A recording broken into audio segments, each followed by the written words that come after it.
ఇవాళ మీటింగ్ జరిగింది. పార్టీ పాలకు పటిస్తూ క్షేత్రస్థాయి నుంచి ఏ రకంగా జరుగుతున్న కార్యక్రమం ఇంకా ఏ రకంగా దీన్ని పటిష్టం చేయాలనే దానికి ఒక కార్యాచరణ రూపొందించుకున్నాము. ఆ కార్యక్రమం జరిగింది. అంటే కొత్తగా యాప్ ఒకటి తీసుకొని వస్తున్నాము అంటే వైసీపీ దానికి సంబంధించిన అన్ని పూర్తి వివరాలని కూడా త్వరలో మీకు ఆ విషయం చెప్తాము.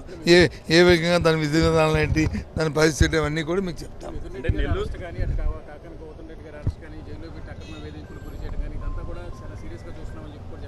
సీరియస్గా వాళ్ళ కార్యక్రమం వాళ్ళు అక్రమ కేసులు పెడుతున్నారు. దాన్ని ఏ విధంగా దాన్ని అడ్డుకట్టేయాలి, ఏ విధంగా దాన్ని చేయాలి, రాబోయే కాలంలో ఏ విధంగా దీని పరిణామాలు ఉంటాయో వాటి మీద చర్చించాం. అంటే నెల్లూరు జగన్ ప్రోగ్రామ్ కూడా ఆంక్షలు పెడుతున్నారు. దాని మీద దేని మీద ఆంక్ష పెట్టలేదు చెప్పండి. ప్రభుత్వం దాని మీద ఆంక్ష పెడుతూనే ఉంది.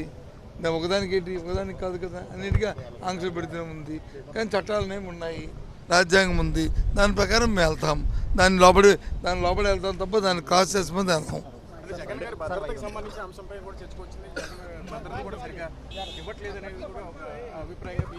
తెలుసు కదా మీకు, మీ అందరూ చెప్పండి ఇస్తారా లేదా, మీ అందరూ ఏం చెప్తుంది మీ అందరూ చెప్పండి. మీ ఇస్తున్నారా లేదనేది మీరు చెప్పండి. అదే మీరేం చెప్తుంది. తెలుగుదేశం పార్టీకి సంబంధించి మహిళల మీద మాట్లాడితే ఒక రకంగా, వైసీపీకి సంబంధించిన మహిళల మీద మాట్లాడితే మరో రకంగా స్పందిస్తున్నారని ఇప్పుడే రోజా కూడా మాట్లాడారు. దీని మీద చెప్పారు కదా, మేము ఇంకేంటి, వాడు చెప్పారు కదా.